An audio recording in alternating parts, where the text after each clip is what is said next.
Good morning students. पिछले video में एक महत्वपूर्ण टॉपिक हमने शुरू किया था और टॉपिक का नाम था राज्य स्टेट। और राज्य के बारे में कुछ महत्वपूर्ण बातें मैंने आपको बताई थी। इसके बाद हम राज्य की उत्पत्ति के सिद्धांत पढ़ रहे थे और राज्य की उत्पत्ति के सिद्धांत में देवीय सिद्धांत, शक्ति या बल प्रयोग का सिद्धांत, मात्र सत्तात्मक, पितृसत्तात्मक सिद्धांत, सामाजिक समझौते का सिद्धांत, ये सिद्धांत हम पिछले वीडियो में क्लियर कर चुके हैं, कंप्लीट कर चुके हैं। एक और महत्वपूर्ण सिद्धांत बचा हुआ है राज्य की उत्पत्ति का, उस सिद्धांत को हम इस वीडियो में लेंगे। तो राज्य की उत्पत्ति का विकासवादी सिद्धांत या ऐतिहासिक सिद्धांत, राज्य की उत्पत्ति का विकासवादी सिद्धांत या ऐतिहासिक सिद्धांत इस वीडियो में लेंगे हम।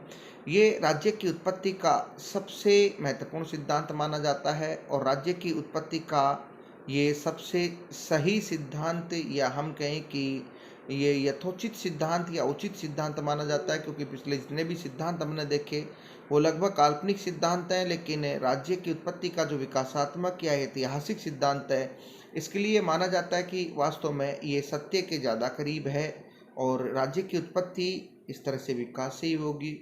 राज्य की उत्पत्ति का जो विकासवादी सिद्धांत है उसके पहले प्रतिपादक अरस्तु माने गए हैं। अरस्तु ने राज्य की उत्पत्ति का विकासवादी सिद्धांत दिया।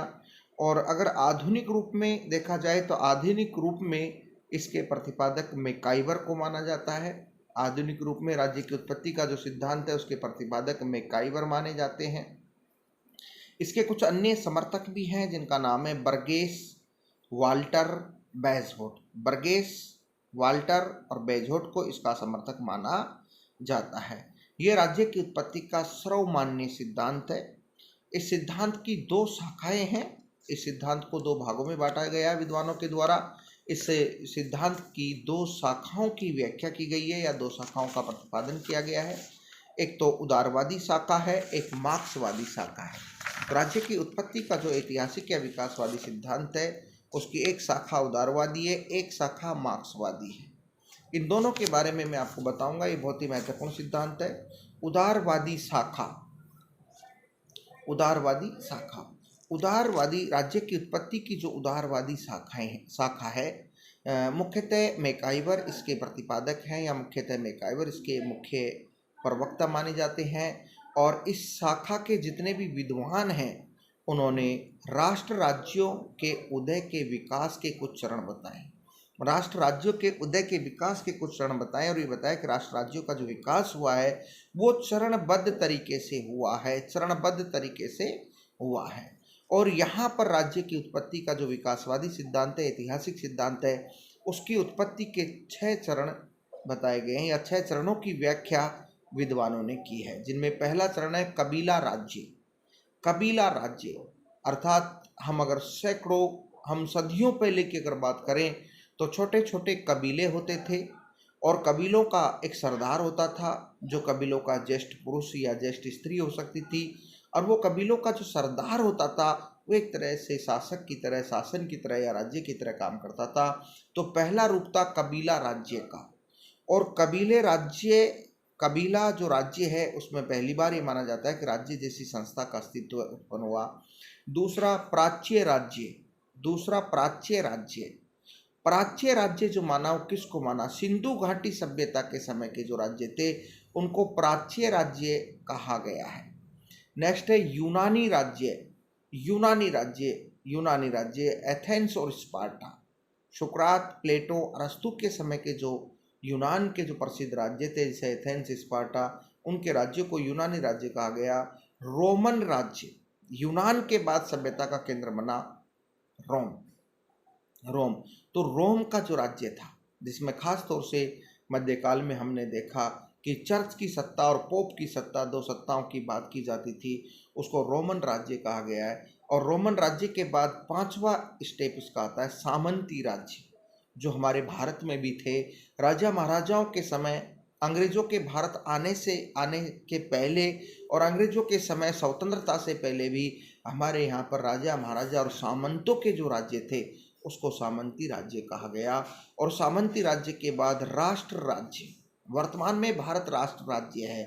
सामंती राज्यों की समाप्ति हुई, विश्व के अधिकांश देशों में लोकतंत्र की स्थापना हुई। लोकतांत्रिक शासन व्यवस्था की स्थापना हुई, संविधान की स्थापना हुई और जनता अपने शासक चुनने लगी, अपने देश के शासक चुनने लगी, तो वर्तमान जो राष्ट्र राज्य उसका उदय हो गया। वर्तमान में सभी लोकतांत्रिक देश राष्ट्र राज्य ही कहलाते हैं, राष्ट्र राज्य ही कहलाते हैं। तो एक बात तो ये हुई ऐतिहासिक सिद्धांत की बात। अब इसी में एक इम्पोर्टेंट बात और मैं जोड़ूंगा, राज्य के विकास के तत्व। मैकाइवर ने राज्य के विकास के कुछ तत्व बताए। मैकाइवर बहुत ही प्रमुख विद्वान है इस सिद्धांत के। मैकाइवर ने एक प्रसिद्ध पुस्तक लिखी, इसका नाम है the modern state. The modern state. और इस द मॉडर्न स्टेट नामक पुस्तक में इन्होंने 5 तत्व बताए, राज्य के विकास के 5 तत्व। और वो 5 तत्व कौन कौन से बहुत इंपॉर्टेंट है, जो राज्य के विकास के तत्व हैं और जिन्हें मैकाइवर ने बताया है या मैकाइवर ने प्रतिपादित किया है। इसमें पहला तत्व है रक्त संबंध या नातेदारी। इसमें पहला तत्व है रक्त संबंध या नातेदारी। मैकाइवर ने कहा, रक्त संबंध समाज को जन्म देता है तथा समाज आगे चलकर राज्य को जन्म देता है। तो मैकाइवर ने बताया कि राज्य के निर्माण का जो पहला तत्व है वो रक्त संबंध या नातेदारी है, जिसमें रक्त संबंध या नातेदारी के आधार पर एक परिवार बनता है, परिवार से समाज बनता है, समाज को जन्म देता है और समाज से आगे चलकर राज्य का जन्म होता है या समाज संगठित होकर राज्य का रूप ले लेता है। ये बात कही मैकाइवर ने। दूसरा तत्व बताया संपत्ति। मैकाइवर ने संपत्ति बताया और मैकाइवर ने कहा कि संपत्ति की रक्षा के लिए लोगों ने राज्य को उत्पन्न किया है, अर्थात राज्य की जो उत्पत्ति हुई है वो संपत्ति की रक्षा के लिए हुई, राज्य का उदय संपत्ति की रक्षा के लिए हुआ। ये बात कही मैकाइवर ने। तीसरा तत्व बताया धर्म। मैकाइवर ने धर्म बताया और कहा कि धार्मिक जो चेतना है वो भी राज्य को जन्म देती है। धार्मिक चेतना के कारण भी लोग संगठित होते हुए चले गए और राज्य का जन्म हुआ। चौथा तत्व बताया मैकाइवर ने शक्ति, पावर, शक्ति का प्रयोग करने की भावना ने भी राज्य को जन्म दिया। मैकाइवर ऐसा कहते हैं कि शक्ति का प्रयोग करने की जो भावना लोगों में आई उसने भी राज्य को जन्म दिया। और पांचवा तत्व है, अंतिम तत्व है नागरिकता या राजनीतिक चेतना। नागरिकता या राजनीतिक चेतना, नागरिकता या राज्य का नागरिक बनने की भावना, राजनीतिक चेतना उत्पन्न हुई, राजनीतिक चेतना की भावना ने भी राज्य को जन्म दिया। तो मैकाइवर ने अपनी पुस्तक द मॉडर्न स्टेट में राज्य के विकास के 5 तत्व बताए। पहला तत्व रक्त संबंध या नातेदारी, दूसरा तत्व संपत्ति, तीसरा तत्व धर्म, चौथा तत्व शक्ति, पांचवा तत्व नागरिकता / राजनीतिक चेतना। ये तत्व बताए और मैकाइवर ने एक कोटेशन दिया, एक मत दिया। मैकाइवर ने कहा, राज्य शिशु एवं जनक दोनों। राज्य शिशु एवं जनक अर्थात पिता दोनों है। राज्य को शिशु भी माना और पिता भी माना। क्यों माना? क्योंकि शिशु जन्म लेता है, पिता जन्म देता है, तो राज्य ही जन्म लेता है और राज्य की भावना ही जन्म देती है, तो शिशु और पिता दोनों हैं। तो ये राज्य की उत्पत्ति का विकासवादी सिद्धांत था, उदारवादी शाखा। अब हम राज्य की उत्पत्ति का जो विकासवादी सिद्धांत है उसकी दूसरी शाखा की बात करते हैं, मार्क्सवादी शाखा। इसको राज्य की उत्पत्ति का मार्क्सवादी सिद्धांत भी कहा जाता है और इसके प्रतिपादक कार्ल मार्क्स और फ्रेडरिक एंगल्स हैं। कार्ल मार्क्स और फ्रेडरिक एंगल्स इसके प्रतिपादक हैं। एंगल्स ने एक प्रसिद्ध पुस्तक लिखी जिसका नाम है on the origin of family, private property and the state. On the origin of family, private property and the state पुस्तक लिखी और उसमें राज्य की उत्पत्ति का विस्तार से वर्णन किया फ्रेडरिक एंगल्स ने। मार्क्स व एंगल्स क्या कहते हैं राज्य की उत्पत्ति के बारे में? मार्क्स व एंगल्स क्या कहते हैं, राज्य की उत्पत्ति किस प्रकार से मानते हैं, ये बात देखिए। तो मार्क्स और एंगल्स का कहना है कि इतिहास के विकास की अवस्था में राज्य शुरू से विद्यमान नहीं था।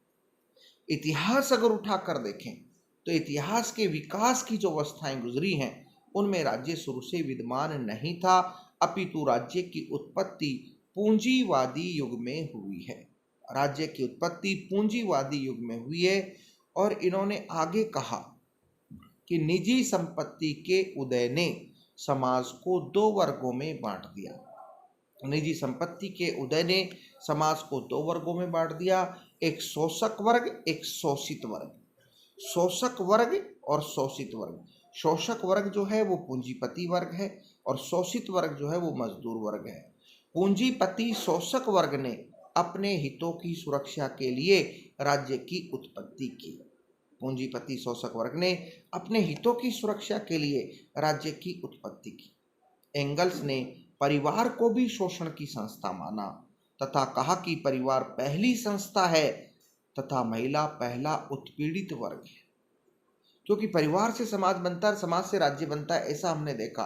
तो कहीं न कहीं एंगल का मानना था कि परिवार जो बनता है वो भी शोषण की संस्था है और आगे राज्य बनता है वो भी शोषण की संस्था है।